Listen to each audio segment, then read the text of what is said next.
ఇప్పుడు మీరు post independence, pre independence అన్నారు కదా సార్, వాళ్ళకి ఒక కామన్ ఎజెండా ఉండేది టు గెట్ ఇండిపెండెన్స్.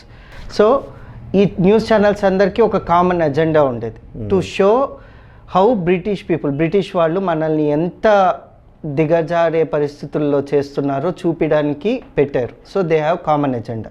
కానీ ఇప్పుడున్న సొసైటీలో there are so many social issues, so many, అంటే రైతుల సైడ్ నుంచి చూసినా కానీ, అన్ఎంప్లాయ్మెంట్ గురించి చూసినా కానీ, there are so many social causes.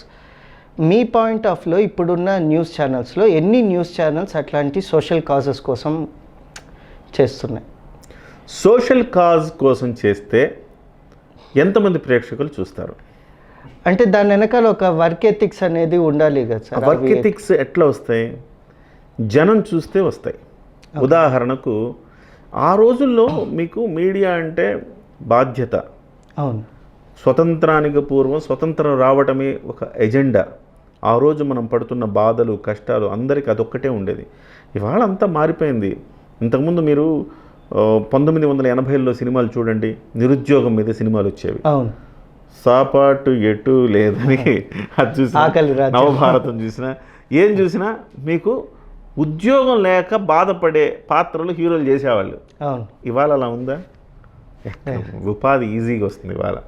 అది ప్రాబ్లం కాదు ఇవాళ ఎవరికి వాళ్ళు కొంత వెల్త్ పెరిగింది, డెవలప్ అయింది కంట్రీ. సో ఇవాళ కూడా ఉంది. ఎవరి ఎజెండా కామన్ ఎజెండా లేకపోవచ్చు, కానీ వాళ్ళ ఎజెండాలు వాళ్ళకు ఉంటాయి, అట్లా పనిచేస్తాయి. ఇంకోటి జనంలో కూడా మీరు జనాన్ని బట్టే నేనేమంటానంటే యథా రాజా తథా ప్రజ అనేది ఇంతకుముందు, యథా ప్రజ తథా రాజా ఇవాళ. ఇప్పుడు ప్రజలు ఏం కోరుకుంటున్నారో అది ఇవ్వాల. అలా కాకుండా నేనేం కోరుకుంటున్నాను నేను చెప్పాను అనుకోండి, ప్రజలకి నచ్చదు అది.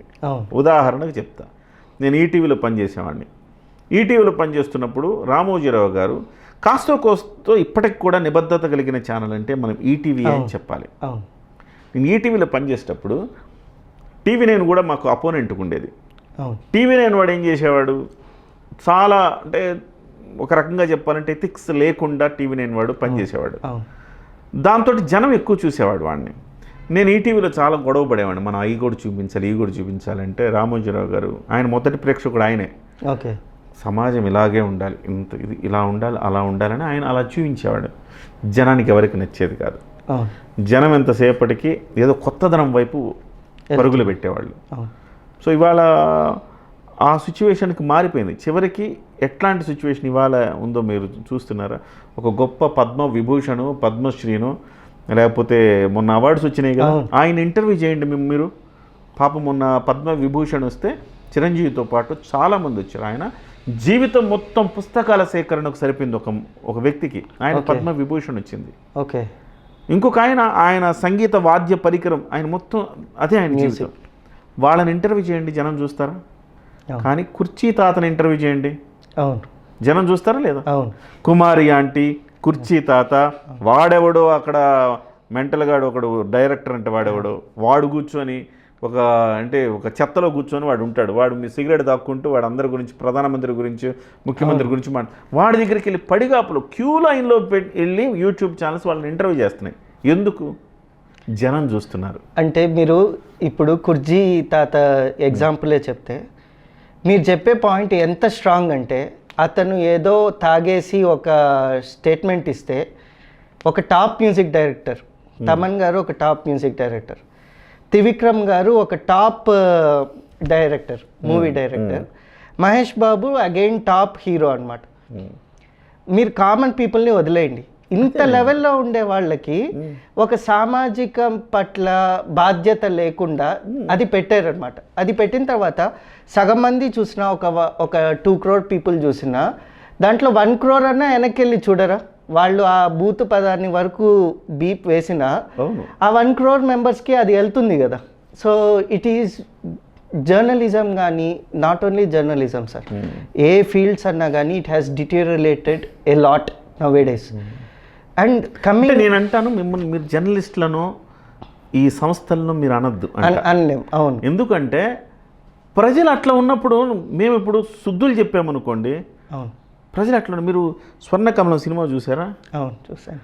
స్వర్ణకమలం సినిమాలో భానుప్రియ ఒక ఎద్దుల బండి వెళ్తుంటుంది, అవును. ప్రపంచం మొత్తం ముందుకు వెళ్ళిపోతూ ఉంటుంది, ఇలా ఉంటుంది. అట్లా మీరు ఇవాళ నీతులు శుద్ధులు చెబితే జనం చూడరు, జనానికి ఏదో ఒక వెరైటీ కావాలి. సో ఇవాళ కూడా నన్ను అంటూ ఉంటారు, మీరు ఇలాంటి ఎన్ని తెచ్చారు. నేనేమో ఈటీవీ నుంచి బ్యాక్గ్రౌండ్ నుంచి వచ్చిన వాడిని, కాస్త కూస్త విలువలు ఏమైనా ఉంటాయి, నాకు కష్టంగా ఉంటుంది, నేను చేయడానికి నాకు ఇబ్బందిగా ఉంటుంది. అంటే ఇలాంటివన్నీ నేను అందరూ అంటారు ఇలాంటి చేస్తేనే కదా బాసు వైరల్ అవుతుంది, మీ ఛానల్ ముందుకు వెళ్తుంది. కరెక్టే, కానీ ఏంటి ఇది మనకు అట్లాంటి సిచ్యువేషన్కి వెళ్ళిపోయాం ఇవాళ. అవును, అంటే ఒక మోటివేషన్ అనేది చాలా కష్టంగా వస్తుంది సార్ బిల్డ్ చేయడానికి. మీరు చెప్పినట్టు Kiran TV, it has been started by a journalist with certain agenda. అంటే ప్రజలకి ఒక నిజం అనేది చూపించాలి అన్న ఎజెండాతో మీరు స్టార్ట్ చేసిన ఛానల్. ఈ ఛానల్ని మీరు ఫ్రంట్కి తీసుకోవాలంటే there will be some motivation. మీకు వేరే ఛానల్స్ ఏదంటే చెత్త చూపించి they can get more TRPs. కానీ మీరు చెప్పిన స్వర్ణకమలం సినిమాలోనే లాస్ట్లో భానుప్రియ ఆమె ఫ్లైట్ వదిలేసి వాళ్ళ నాన్న నేర్పించిన కళ కోసం రిటర్న్ వస్తుంది. ఆ హోప్ అనేది ప్రజల మీద ఆర్ సొసైటీ మీద మనకి ఉంటేనే, అంటే మీరు ఛానల్కి ఉంటేనే యూ కెన్ ప్రొసీడ్ ఫర్దర్ కదా సార్. That is the hope which we are. మోటివేషన్తోనో ఒక విలువలతోనో ఎంతవరకు పని చేయగలుగుతాం మనము? మినిమం మన జీతాలు మనకు వస్తూ మనం జీతాలు ఇవ్వగలిగేంత పరిస్థితి ఉంటే చేయగలుగుతాం. ఇలాంటివి చేస్తే జనం అలాంటివి చేస్తేనే చూస్తారు, వాడే డబ్బులు సంపాదిస్తాడంటే మనం అలాంటివి చేయలేకపోతే, లేకపోతే మనం ఇట్లా విలువలతో ఉంటే మనం సంపాదించలేక జీతాలు ఇవ్వలేకపోతే అప్పుడు ఏం చేయాలి? ఏదో ఒక పాయింట్ ఉంటుంది, ఆ పాయింట్ వరకు వచ్చి ఆ పాయింట్లో ఇంకా రాజీ పడి మనం కూడా ఆ బాట పట్టాలి అంతే, అంతకుమించి ఏం లేదు. ఇవాళ మొత్తం కేవలం వైఎస్ఆర్సీపీకా తెలుగుదేశానికా, ఈ రెండిటికే మీడియా ఛానల్స్ పనిచేస్తున్నాయి.